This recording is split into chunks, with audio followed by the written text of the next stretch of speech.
हार्दिक स्वागत करता हूं। वंचित वर्गों का सशक्तिकरण 2047 तक विकसित भारत के सपने को साकार करने के लिए अति आवश्यक है। आज का यह कार्यक्रम इसी दिशा में एक महत्वपूर्ण कदम है। देश के कोने कोने से लाखों लोग आज के कार्यक्रम में हमारे साथ जुड़े हैं। मैं सर्वप्रथम माननीय मंत्री श्री वीरेंद्र कुमार जी को स्वागत संबोधन के लिए आमंत्रित करता हूं।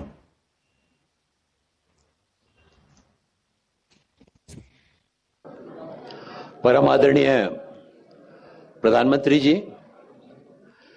विभिन्न राज्यों में माननीय राज्यपाल महोदय जी, माननीय मुख्यमंत्री महोदय जी, माननीय मंत्रीगण और कार्यक्रम में उपस्थित हमारे सभी भाइयों एवं बहनों, पिछले 10 वर्षों में आदरणीय प्रधानमंत्री जी के नेतृत्व में सामाजिक न्याय अधिकारिता मंत्रालय ने हमारे वंचित वर्ग के सर्वव्यापी, सर्वस्पर्शी और समावेशिता को प्राथमिकता दी है। मुख्य पहलों में हाशियों पर रहने वाले छात्रों के लिए छात्रवृत्ति, बेहतर शिक्षा पहुंच के लिए अनुसूचित जाति, अन्य पिछड़ा वर्ग और सफाई कर्मचारियों पर ध्यान केंद्रित किया है। इसके अलावा सीमांत वर्गों के सशक्तिकरण पर जोर देते हुए रियायती दरों पर ऋण उपलब्ध कराने की भी पहल की जा रही है।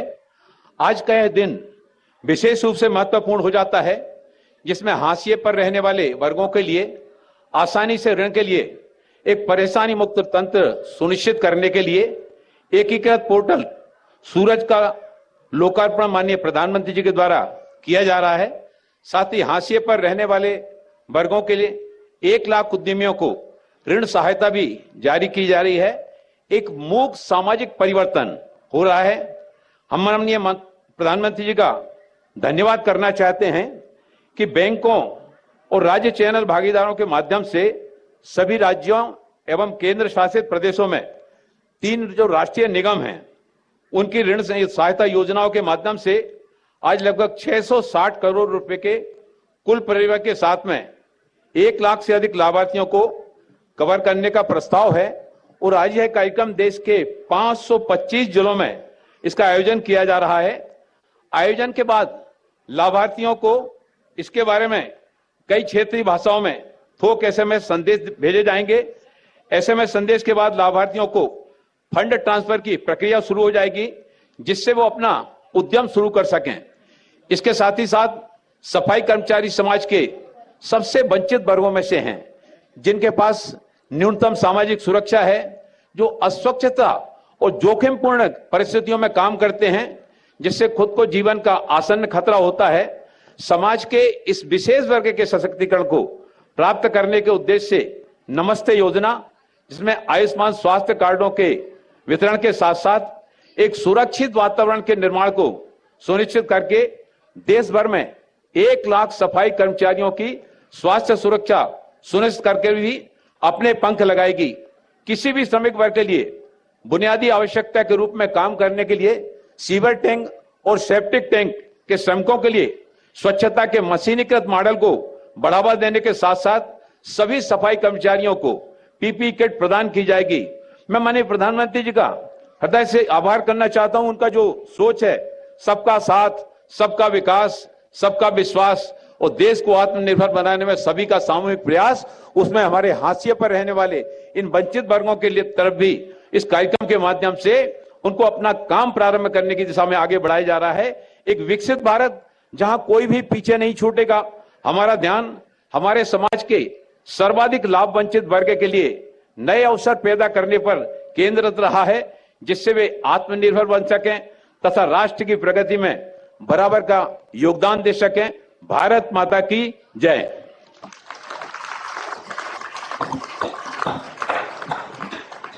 धन्यवाद मंत्री जी। सामाजिक न्याय और अधिकारिता विभाग समाज के सभी वंचित वर्गों के उत्थान एवं उज्जवल भविष्य के लिए कार्यरत है। आइए इस पर एक लघु फिल्म देखते हैं। आज देश का हर गरीब ये मेरे परिवार है। जिसका कोई नहीं है वो भी मोदी के हैं और मोदी उनका है।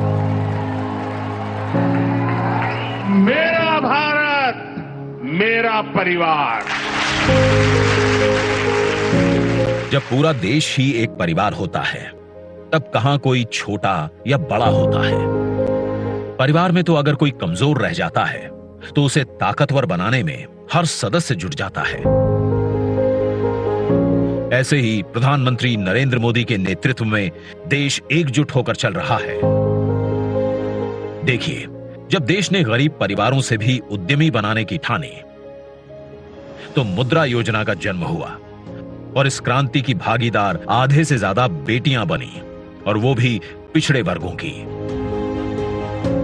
जब देश ने गरीब की थाली की चिंता की, तो 80 करोड़ लाभार्थियों को हर महीने मुफ्त अनाज मिलने लगा। जब देश ने गरीबी को हराने की ठानी, तो 4 करोड़ से अधिक पक्के आवास और 12 करोड़ से अधिक शौचालय बना दिए, 10 करोड़ से अधिक उज्ज्वला गैस कनेक्शन और 33 करोड़ से अधिक आयुष्मान कार्ड पहुंचा दिए, और सिर्फ 9 साल में 25 करोड़ लोगों को गरीबी से बाहर निकाल कर दिखाया। पहली बार देश ने केवल 10 साल में एससी और ओबीसी विद्यार्थियों को 47,500 करोड़ रुपए की विशाल छात्रवृत्ति दी। पहली बार देश की आंखों ने ट्रांसजेंडर्स की दुविधा देखी और उनके लिए अधिकार संरक्षण अधिनियम बनाया।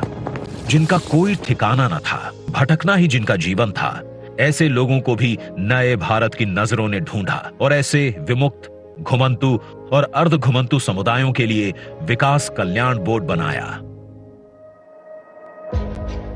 10 साल पहले अनुसूचित जाति के लिए जो विकास फंड 41,500 करोड़ रुपए के करीब होता था, वो आज 1,42,000 करोड़ को पार कर गया है।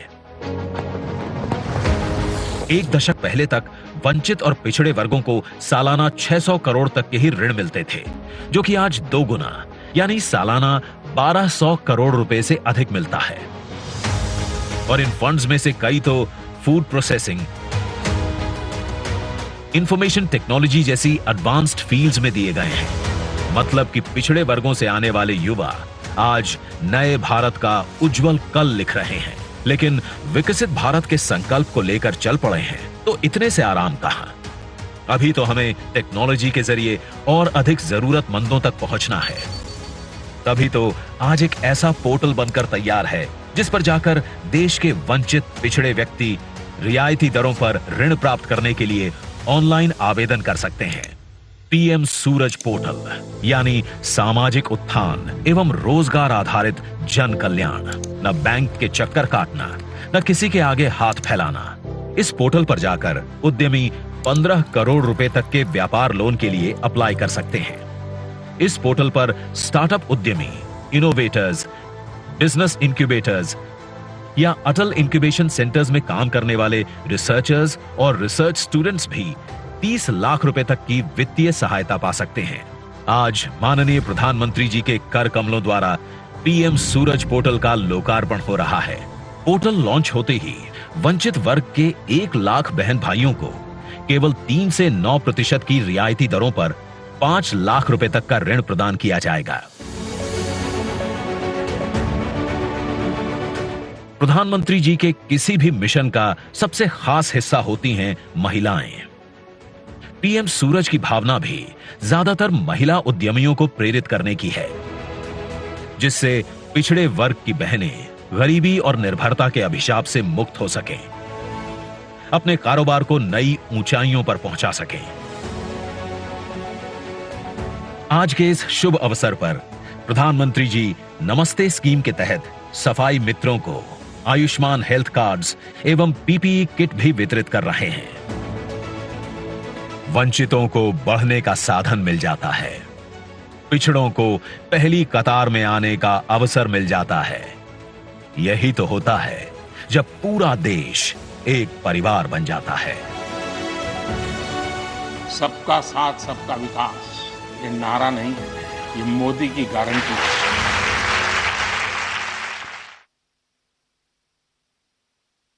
आज परम आदरणीय प्रधानमंत्री जी अपने कर कमलों द्वारा पीएम सूरज पोर्टल का लॉन्च करेंगे, जिसके साथ ही 1 लाख लाभार्थियों के मोबाइल पर ऋण राशि जमा होने की सूचना पहुंच जाएगी और 1 लाख सफाई मित्रों को नमस्ते आयुष्मान कार्ड और पीपीई किट के वितरण का शुभ आरंभ हो जाएगा। अब मैं माननीय प्रधानमंत्री जी से अनुरोध करूंगा कि वे बटन दबाकर आज के इस कार्यक्रम का उद्घाटन करें।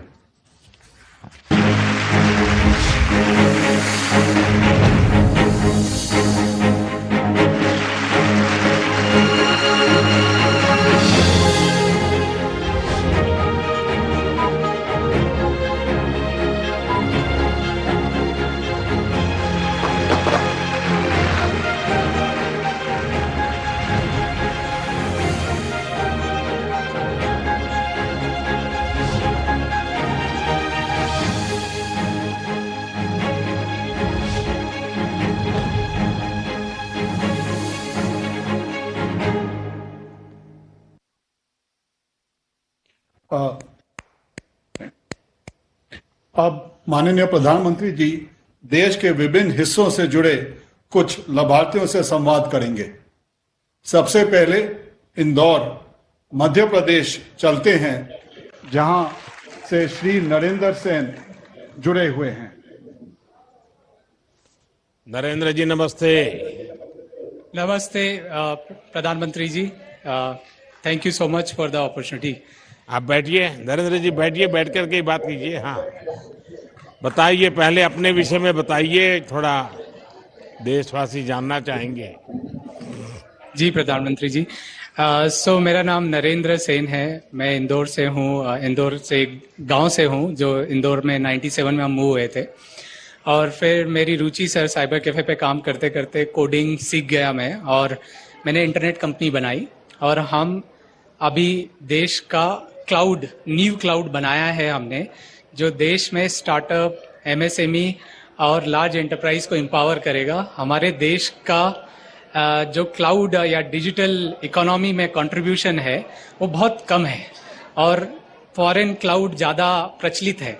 तो इसी को सोच के हमने बनाया कि हमारे देश के डेवलपर्स ने क्लाउड दूसरों के लिए बनाया, पूरी दुनिया को डिजिटलाइज किया। हमारे देश को डिजिटलाइज करने की जरूरत, हमारे देश का क्लाउड बनाने की जरूरत है, और इससे हमारी इंटरनेट कंपनीज को हम ग्लोबल ले जाएंगे, और इससे जो इकोनॉमी बेनिफिट होगा वो ज़्यादा काफ़ी हाई रहेगा। इसलिए हमने न्यू क्लाउड की शुरुआत करी, और आज हम काफ़ी सक्सेसफुली इसको चला रहे हैं और इसको आगे बढ़ा रहे हैं। काफ़ी लोग हमसे जुड़ गए हैं, कस्टमर्स हमारे जुड़ गए हैं, एमएसएमईज को हम डिजिटलाइज कर रहे हैं माननीय प्रधानमंत्री जी। तो ये हमारी जर्नी है। नहीं, नरेंद्र जी से नरेंद्र जानना चाहता है कि आपकी बचपन में कहाँ से कहाँ यात्रा चली, आप कैसे इस दुनिया में आ गए, थोड़ा बताएंगे? जी प्रधानमंत्री जी, बचपन में जब मैं गांव में था तो गुजरात में आपका नरेंद्र मोदी सीएम है, तो कुछ दोस्त बोलते थे कि नरेंद्र मोदी आ गया, नरेंद्र मोदी आ गया, इस टाइप से। और मैं आपके नाम का काफी एडवांटेज भी लिया, मैंने बचपन में भी लिया और अभी भी लिया। कहीं पे भी जाए तो जैसे ही बोलता है नाम सर आपका, फिर मैं बोलता हूँ नरेंद्र मोदी, तो मुझे एक बार देखते हैं और फिर हंसते हुए बोलते हैं कि अच्छा क्यों में रहते हैं। तो बट स्कूल में सर पढ़ाई करी मैंने 8 तक, फिर इंदौर आ गए, इंदौर में पढ़ाई करी 12वीं तक। उसके बाद ड्रॉप आउट ले लिया और पूरा टेक्नोलॉजी में कर लिया, टेक्नोलॉजी में काम किया। मैं फर्स्ट जनरेशन एंटरप्रेन्योर हूँ। मेरे पिताजी कंस्ट्रक्शन कंपनी में नौकरी करते थे, और क्योंकि गांव से आप आए हो तो आप सबको काम करना पड़ता था, तो मैं भी काम करता था। और मैंने वहीं पे मेरा कंप्यूटर में काफ़ी इंटरेस्ट, मेरा एजुकेशन कॉमर्स में था, बट टेक्नोलॉजी में मेरा बहुत मन और रुचि, जैसे आपकी रुचि है। और एक इंस्पिरेशन मैं आपको बताता हूँ, जब आप प्रधानमंत्री बने थे तब आपने नेस्कॉम की इवेंट में बोला था कि देश को क्लाउड गो डाउन चाहिए, और उस समय मैं क्लाउड पे काम कर रहा था। तो मुझे एकदम मोटिवेशन आ गया कि ये सेम चीज इंस्पिरेशन मतलब इको हो रही है, प्रधानमंत्री जी भी वही बात कर रहे हैं, और ये एक कॉन्फिडेंस होता है। क्योंकि ये जो क्लाउड है ना, हमारे देश की डिजिटल इकोनॉमी और जो डेवलपर्स है, क्योंकि देश में बनाया नहीं किसी ने, क्योंकि इसके लिए बहुत कैपिटल लगता है, तो कोई हिम्मत नहीं करता कि यार नहीं ठीक है बाहर का मिल रहा है इसको यूज करो और आगे बढ़ो। कितनी बड़ी बड़ी कंपनीज हमारी है देश में, पर कोई इस पे आगे नहीं बढ़ा। बट आपकी जो प्रेरणा और इंस्पिरेशन से कहीं ना कहीं कोई गांव में बैठा नरेंद्र इंस्पायर होता है, ये तो बात पक्की है और वही मेरी ग्रोथ स्ट्रेटेजी है सर। अच्छा नरेंद्र जी, आपको जो डेटा सेंटर व्यवसाय स्थापित करने के लिए प्रेरणा कैसे मिली वो तो आपने बताया। चुनौतियों का सामना करना पड़ा होगा, आर्थिक संकटों से गुजरना पड़ा होगा, टेक्नोलॉजी में सपोर्ट की जरूरत पड़ी होगी, वो कैसा रहा है? सर डेटा सेंटर बहुत ही एक्सीडेंटली मैं एंटर हुआ इसमें, क्योंकि मुझे पता होता है कि इसमें बहुत सारा पैसा लगता तो मैं नहीं करता ये मैं बस एक जुनून था कि अमेरिका में मैं सर्वर खरीदता था और देश में स्मॉल बिजनेसेस को सर्विस देता था।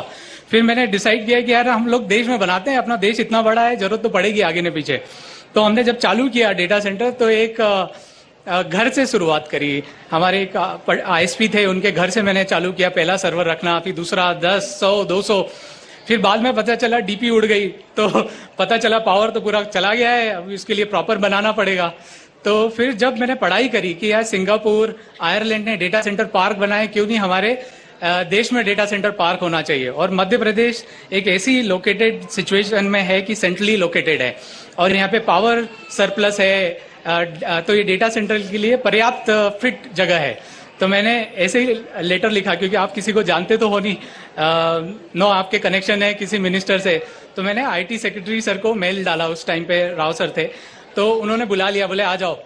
तो मैंने प्रेजेंटेशन दिया कि सर मेरे पास पैसे नहीं है, पर ये बनाना है और ये प्रॉब्लम है, ये देश की भी प्रॉब्लम है और ये मेरी भी प्रॉब्लम है, ये सॉल्व हो जाएगी। तो उन्होंने वैलिडेट किया और कंट्री का पहला डेटा सेंटर पार्क बना।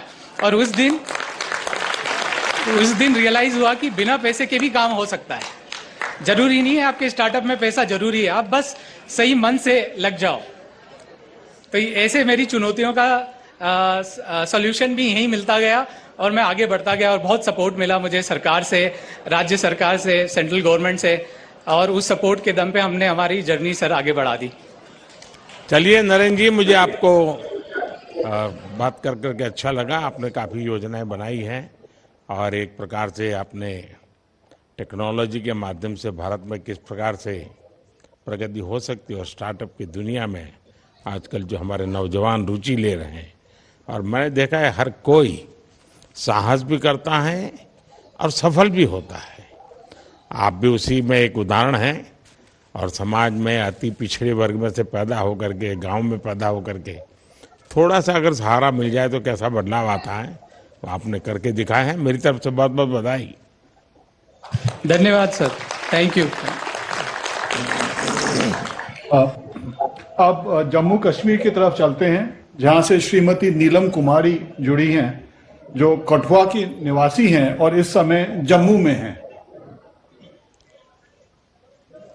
नीलम जी नमस्ते। नमस्ते सर जी। नीलम जी बैठिए, जरा अपने बारे में कुछ बताइए। मेरा नाम नीलम कुमारी, मैं डिस्ट्रिक्ट कठुआ और कठुआ ही रहने वाली हूँ।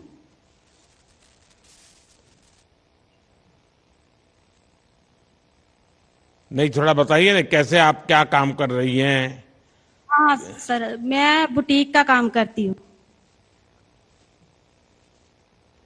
तो आप बुटीक अपना जो कुछ भी हो बताइए मुझे, कैसे शुरू हुआ, कैसे कहाँ बढ़ पहुंचे। सर पहले मैं किसी की दुकान पे काम करती थी, जो 2-3 हजार पे किसी के आगे काम करना, और फिर तब भी मेरे घर का गुजारा जो बड़ी मुश्किल से होता था। जो मेरे घर वाले जो लकड़ी का काम करते, कभी उनको काम मिलता था और कभी नहीं। जो मैं काम बाहर दुकान पे करती थी, जब लॉकडाउन हुआ तो मेरा वो काम भी छूट गया। वो भी घर पे थे, मैं भी घर पे थी, हम दोनों ही ऐसे हालात में पहुंच गए जहां हमें बच्चों का पालन पोषण तो दूर, हमारे घर में राशन की भी कमी आने लगी कि अब हम क्या करें। फिर ऐसा टाइम आया कि मैं बहुत परेशान रहने लगी कि अब मैं क्या करूं, और काम इसका भी नहीं है और मेरा भी काम छूट गया। फिर 2021 21 में मैंने जब लोन लिया और अपना खुद का बुटीक शुरू किया, लोन लेके पहले मैंने मशीनें ली, मशीनें और दुकान शुरू की। फिर मैंने आगे लड़कियों को रखा काम के लिए। नहीं, आपको अपना व्यवसाय शुरू करना में सरकारी योजनाओं को साथ किस प्रकार से आपका अनुभव आया, कितनी मदद मिली और मदद के लिए कैसे पहुंचे आप? सर मुझे सरकारी योजना भारत सरकार की ओर से सब योजनाएं मुझे मिली हैं। जैसे सिलेंडर की होगी, जहाँ मेरा जैसे कच्चा मकान था वो बना मेरा। फिर जैसे हेल्थ इंश्योरेंस मिला मुझे आयुष्मान कार्ड से। फिर शौचालय बना मेरे घर में।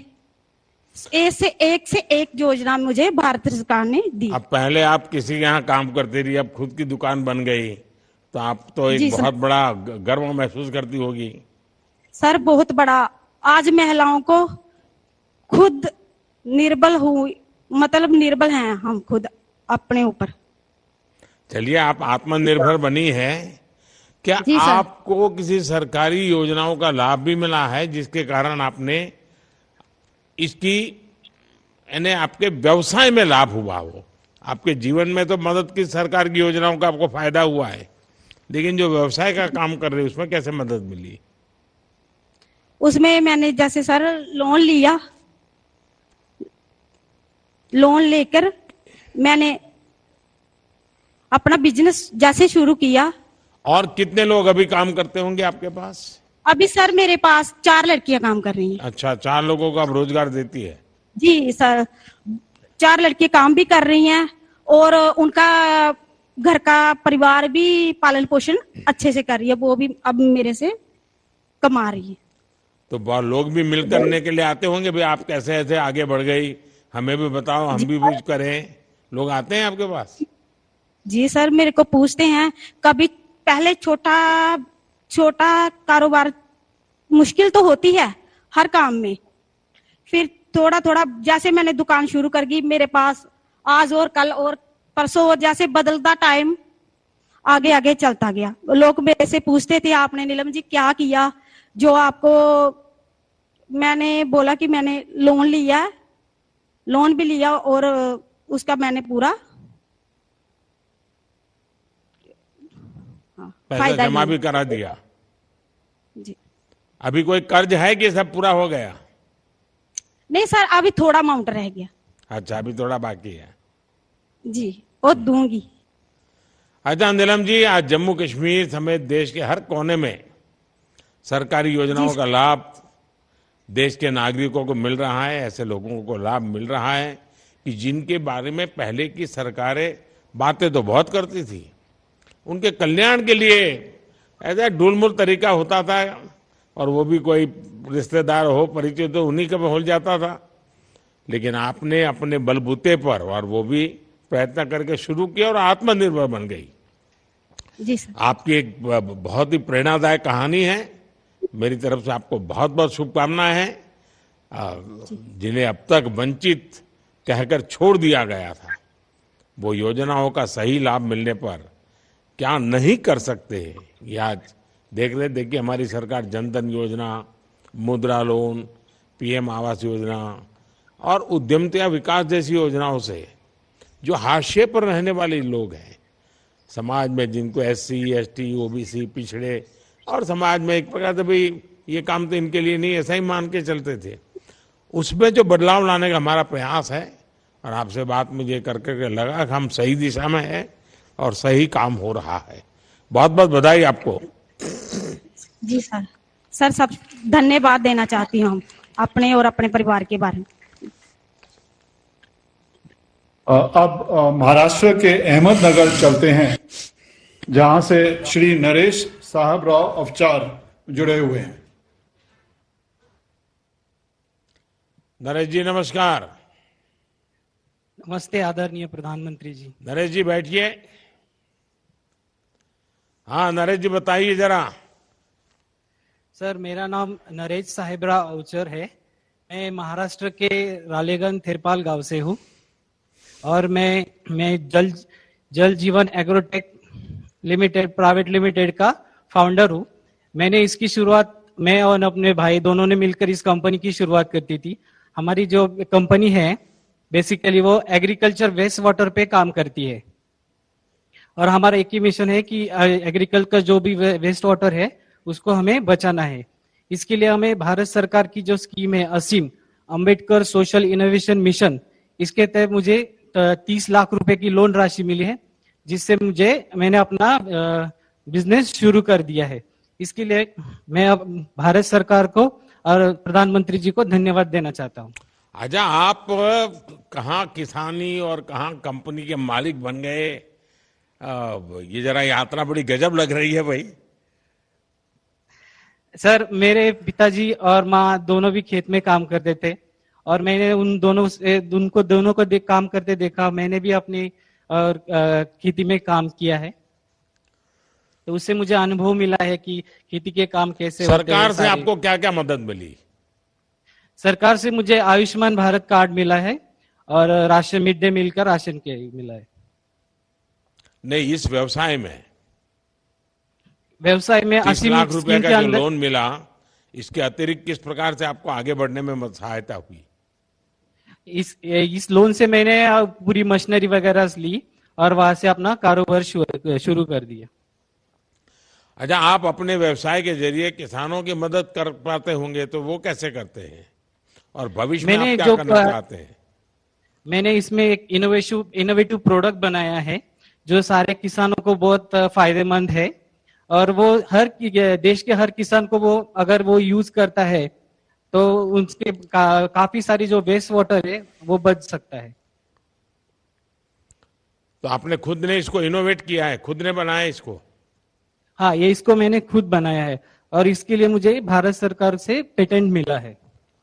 मतलब आप किसानी भी करते हैं, जल संरक्षण करते हैं, एक प्रकार से आप तो पर्यावरण का भी काम कर रहे हैं, दोनों काम कर रहे हैं। Yes sir. अगर कृषि क्षेत्र में कोई उद्यमी आना चाहे तो आप उनको क्या सलाह देंगे? भारत एक कृषि प्रधान देश है और मैं जो भी नए उद्योजक है उनको बोलना चाहूंगा कि आप भी ऐसी स्कीम का बेनिफिट्स ले और अपना फायदा करें। चलिए नरेश जी, मुझे कृषि से जुड़े कार्यों में लगे हुए आप जैसे युवाओं का उत्साह अपने आप में बहुत ही खुशी देने वाला है। आपकी यात्रा कई ऐसे युवाओं को प्रेरित करती है जो कृषि क्षेत्र में उद्यमी बनना चाहते हैं। मेरी तरफ से आपको बहुत बहुत शुभकामनाएं। धन्यवाद मोदी जी और धन्यवाद भारत सरकार। नमस्कार। अब हम चलते हैं आंध्र प्रदेश के गुंटूर जिले में, जहां से श्रीमती अदिपुड़ी मुथम्मा हमारे साथ हैं। मुथम्मा गारू नमस्ते। नमस्कार सर। बैठिए बैठिए मुथम्मा गारू, बैठिए आप। अच्छा, मैं हिंदी बोलूंगा, आपको साथ में जो बैठे हैं वो समझाएंगे और आपसे बात भी करने का मुझे मौका मिल जाएगा। वैसे तो अब हमने एक आर्टिफिशियल इंटेलिजेंस का उपयोग करते हुए मेरे सभी भाषणों को आप अगर तेलुगु में सुनना चाहे तो मिल जाएंगे, कोई तमिल में सुनना चाहे तो मिल जाएगा। खैर, आज तो मैं वो एआई का उपयोग नहीं कर रहा हूं, आज मैं सीधा सीधा आपसे बात करके ही। अच्छा, पहले मुथम्मा जी जरा अपने बारे में बताइए और मैंने जो कहा उसका जरा पहले ट्रांसलेशन कर दीजिए। గారు మీరు ఇప్పటి వరకు ఎలాగున్నారు మీ గురించి చెప్పండి ప్రధానమంత్రి గారికి. ఇప్పుడు మీరు ముందు ఎలా ఉండేవాళ్ళో చెప్పండి. ఇంత ముందు రోడ్డు మీద చెత్త ఏరుకొని బతికేటోళ్ళం సార్ మేము. నేను నాకు భర్త నాకు 2 పిల్లలు సార్. రోడ్డు మీద మనుషుల్లాగా మేము లేం సార్. మరి గలీజు బతుకు సార్ మాది. అసలే మా బతుకుల గురించి మేము చెప్పుకోవాలంటే చెప్పుకోలేని పరిస్థితి సార్. నా పిల్లలు నేను రోడ్డు మార్జింగ్ లో వాన లేదు ఎండ లేదు, అలాంటి చోట్ల నుంచి ఈ రోజు నేను ఇక్కడ కూర్చొని మాట్లాడుతున్నానంటే నాకు సంతోషంగా ఉంది సార్. नमस्ते प्रधानमंत्री जी, मेरा हम पहले जिंदगी में तो ऐसा गुजर रहे थे कि सड़क पर साफ सुधार करके कूड़े निकाल के अपने बच्चों के साथ ऐसा जीवन बीत लिया था है कि कूड़े निकालना वर्षा में भी हो या धूप में भी हो, ये काम करके इतना बिगड़ कम नजर से देखे हुए थे हमको। हम इतनी बर्बाद जिंदगी जिए थे। मुथम्मा जी, आप बहुत भावुक हो गई। आपका दर्द मैं समझ सकता हूं, लेकिन अब तो आप लोगों की प्रेरणा बन गई हो। अतः जी, आपका जो सेप्टिक टैंक व्हीकल का काम चल रहा है वो कैसा चल रहा है? ముత్తమ్మ గారు, మీకు ఇచ్చిన ఆ మిషన్ ఎలా పనిచేస్తుంది, మీరు ఎలా చేస్తున్నారు? ఆ మిషన్ వచ్చింది సార్, మీ దయ వల్ల నాకు మిషన్ వచ్చింది లోన్ వల్ల. ఏంది దాన్ని లోను నా పేరు వచ్చగానే నాకు సంతోషం వచ్చింది సార్. కానీ మనకు చదువు లేదు, దాన్ని క్యారిపేరు చెప్పలేను. కానీ మొత్తం ఆ లోన్ వచ్చిన కాడి నుంచి నాకు కొంచెం సంతోషం వచ్చింది సార్. మాకు కూడా రోడ్డు మీద ఉన్న వాళ్ళకి మాకు కూడా విలువ ఉంది జనంలో అనుకొని ఒక సంతోషం వచ్చింది సార్ నాకైతే. केंद्र सरकारी ओर से उद्यम योजना, स्वच्छता योजना से मिली उस मिशन आने के बाद माने सेप्टिक टैंक शुद्ध करने वाली मिशन मिल गए ना सर, वो मेरे नाम पर आया। ये देखकर मुझे बहुत खुश हुआ सर। तब से हमारी जिंदगी बहुत अच्छी तरह चल रही सर। अच्छा मुथम्मा जी, सेप्टिक टैंक की डीस्लजिंग व्हीकल इसकी मंजूरी मिलने के पहले और बाद के जीवन में अंतर कैसे देखती हैं आप? ముత్తమ్మ గారు, ఇది రాకముందు మీ జీవితం ఎలా ఉంది, ఇది వచ్చినాక మీ జీవితం ఎలా ఉంది? ఇది రాకముందైతే మా జీవితం మాకే నమ్మకం లేని జీవితం సార్. ఇప్పుడు ఈ సెప్టిక్ ట్యాంక్ వచ్చినాక నా జీవితం మీద నాకు నమ్మకం వచ్చింది సార్. ఇంతమందిలో నేను తలెత్తుకొని బతకగలను, నాకు ఒక నమ్మకం వచ్చింది సార్. सर, ये आने के पहले मेरे जिंदगी बहुत बिगड़ हुई सर, कम नजर से देख रहे हैं। ये आने के बाद ऐसा भरोसा मिल गया है कि सब लोग हमको अच्छी नजर से देख रहे हैं।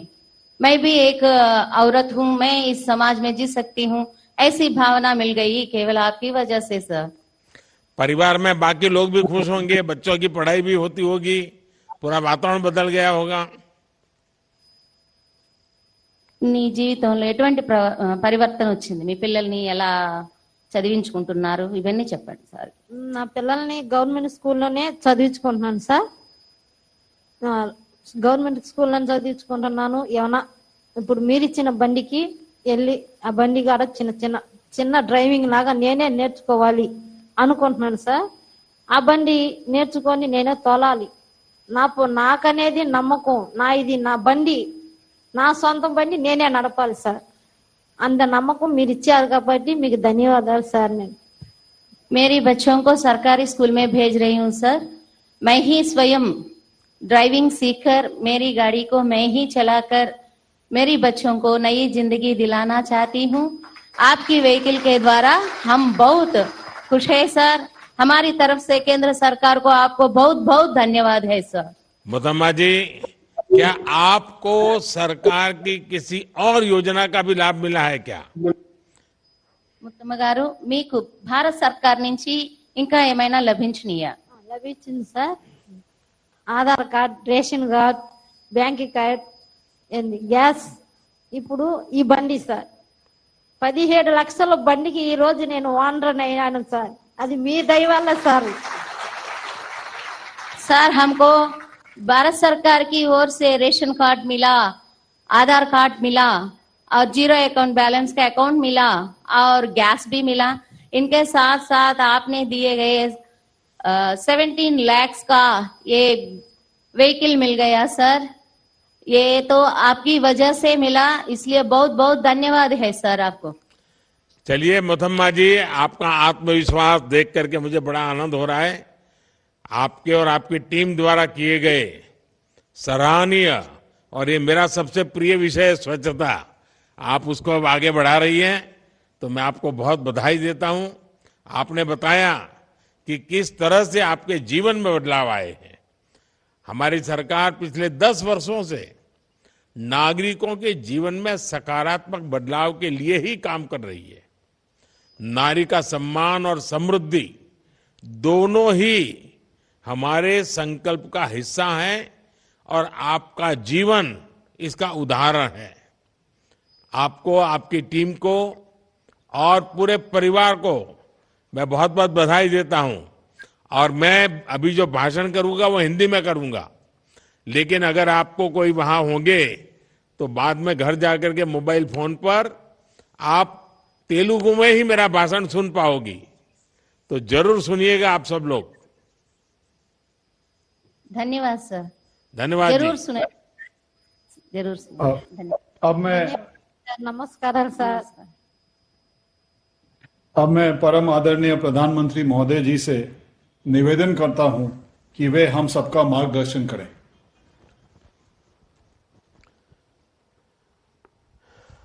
नमस्कार। सामाजिक न्याय मंत्री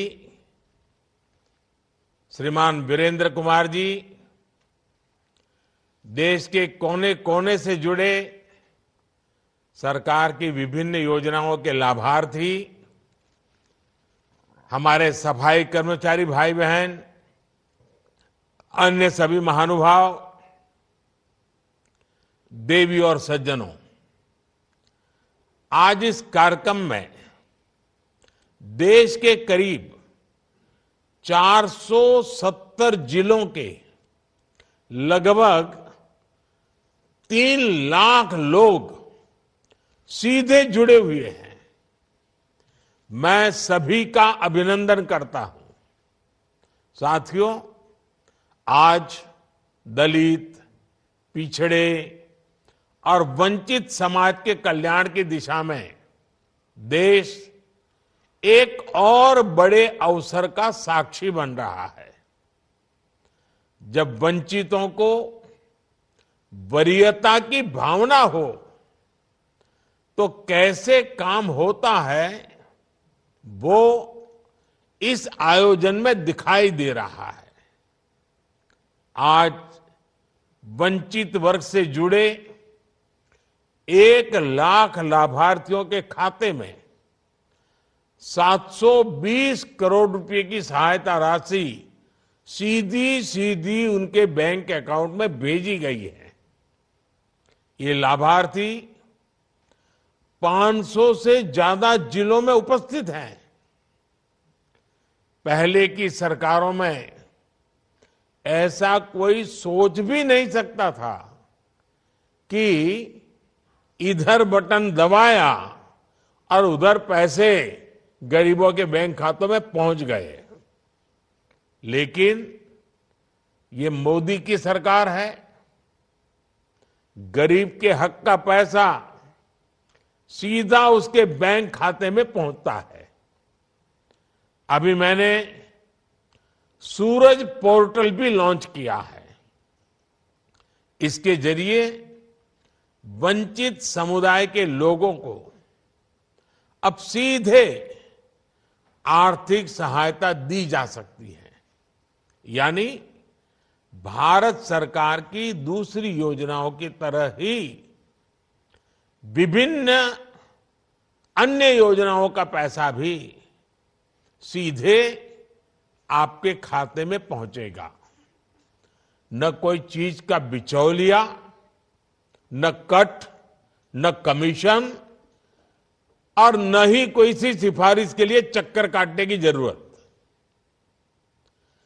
कठिन परिस्थितियों में काम करने वाले हमारे सीवर और सेप्टिक टैंक श्रमिकों को आज पीपीई किट्स और आयुष्मान हेल्थ कार्ड भी दिए जा रहे हैं। इन्हें और इनके परिवार को अब 5 लाख रुपए तक का मुफ्त इलाज सुनिश्चित हो गया है। ये लाभकारी योजनाएं उस सेवा अभियान का ही विस्तार है जो हमारी सरकार 10 वर्षों से एससी, एसटी और ओबीसी और अन्य वंचित समाज के लिए चला रही है। मैं आप सभी को और देश भर के सभी लाभार्थियों को इन योजनाओं के लिए बधाई देता हूं। साथियों, थोड़ी देर पहले मुझे कुछ लाभार्थियों से बात करने का अवसर भी मिला। सरकार की योजनाएं किस तरह दलित, वंचित और पिछड़ा समाज तक पहुंच रही है, इन योजनाओं से किस तरह इनका जीवन बदल रहा है, ये सकारात्मक बदलाव मन को भी सुकून देता है और व्यक्तिगत तौर पर मुझे भावुक भी करता है। मैं आप सबसे अलग नहीं हूं। मैं आप में ही अपना परिवार देखता हूं। इसलिए जब मुझे विपक्ष के लोग गाली देते हैं, जब ये लोग कहते हैं कि मोदी का कोई परिवार नहीं है, तो मुझे सबसे पहले आपकी ही याद आती है। जिसके पास आप जैसे भाई बहन हैं, उसे कोई कैसे कह सकता है कि उसका कोई परिवार नहीं है। मेरे पास तो आप सबके रूप में करोड़ों दलितों, वंचितों और देशवासियों का परिवार है। मैं खुद को भाग्यशाली मानता हूं जब आप कहते हैं कि मैं हूं मोदी का परिवार। साथियों, हमने 2047 तक भारत को विकसित राष्ट्र बनाने के का जो संकल्प किया है, लक्ष्य रखा है, और जो वर्ग दशकों तक वंचित रहा, उसके विकास के बिना भारत विकसित नहीं हो सकता। कांग्रेस की सरकारों ने देश के विकास में वंचित वर्ग के महत्व को कभी समझा ही नहीं था। उनको परवाह ही नहीं थी। इन लोगों को कांग्रेस ने हमेशा सुविधाओं से वंचित रखा। देश के करोड़ों लोगों को उनके भाग्य के भरोसे छोड़ दिया गया। और दुर्भाग्य देखिए, ऐसा एक माहौल बन गया कि भाई ये योजनाएं, ये लाभ, ये जीवन तो उनके लिए है, हमारे लिए तो नहीं, हमें तो ऐसे ही मुसीबतों में जीना है। ये मानसिकता बन गई और इसके कारण सरकारों के खिलाफ शिकायत भी नहीं रही। मैंने उस मानसिक दीवार को तोड़ दिया है। अगर आज अच्छे घरों में गैस का चूल्हा होगा तो वंचित के घरे में भी गैस का चूल्हा होगा। अगर अच्छे अच्छे परिवारों के बैंक के खाते होंगे तो गरीब का, दलित का, पिछड़ों का, आदिवासी का, उसका भी बैंक खाता होगा। साथियों, इस वर्ग की कई पीढ़ियों ने अपना जीवन मूलभूत सुविधाएं जुटाने में ही गंवा दिया। 2014 में हमारी सरकार ने सबका साथ, सबका विकास के विजन के साथ काम करना शुरू किया। जिन लोगों ने सरकार से उम्मीद छोड़ दी थी, सरकार उनके पास पहुंची और देश के विकास में उन्हें भागीदार बनाया। आप याद करिए साथियों, कितनी मुश्किल होती थी पहले राशन की दुकान से राशन पाने में। और ये मुसीबत कौन झेल रहा था? वो कौन लोग थे जिन्हें सबसे ज्यादा मुश्किल होती थी? ये मुसीबत झेलने वाले या तो हमारे दलित भाई बहन होते थे, या हमारे पिछड़े भाई बहन होते थे, या हमारे ओबीसी भाई बहन होते थे, या हमारे आदिवासी भाई बहन होते थे। आज जब हम 80 करोड़ जरूरतमंदों को मुफ्त राशन देते हैं तो उसका सबसे बड़ा लाभ जो हाशिए पर जिंदगी गुजारते थे, जो वंचित समाज है, उन्हीं को मिलता है। आज जब हम 5 लाख रुपए तक के मुफ्त इलाज की गारंटी देते हैं, तो सबसे बड़ी संख्या में इन्हीं भाई बहनों को जीवन बचता है, उन्हीं को मुसीबत में काम आता है। छप्पर, झोपड़ी और खुले में रहने को मजबूर हमारे दलित, आदिवासी, पिछड़ा परिवारों की संख्या ही सबसे ज्यादा है देश में, क्योंकि भूतकाल में इन लोगों की किसी ने परवाह नहीं की। मोदी ने 10 वर्षों में करोड़ों पक्के मकान गरीबों के लिए बनाए। मोदी ने करोड़ों घरों में शौचालय बनवाए। वो कौन परिवार थे जिनकी माताओं बहनों को खुले में शौच के लिए जाना पड़ता था? यही समाज सबसे ज्यादा पीड़ा भुगतता था, जो हमारे दलित, आदिवासी, ओबीसी, वंचित परिवार, इनकी महिलाओं को ही सहना पड़ता था। आज उन्हें इज्जत घर मिला है, उन्हें उनका सम्मान मिला है। साथियों, आप भी जानते हैं कि गैस का चूल्हा पहले किन घरों में होता था? गैस का चूल्हा किसके पास नहीं होता था? सबको पता है। मोदी ने उज्ज्वला योजना चलाकर मुफ्त गैस कनेक्शन दिया। ये मुफ्त गैस कनेक्शन मोदी जो लाया वो किसको मिला? आप सभी मेरे वंचित भाई बहनों को मिला है। आज मेरे वंचित वर्ग की माताओं बहनों को भी लकड़ी के धुएं से आजादी मिली है। अब हम इन योजनाओं में सैचुरेशन के लक्ष्य पर काम करें, मतलब 100%।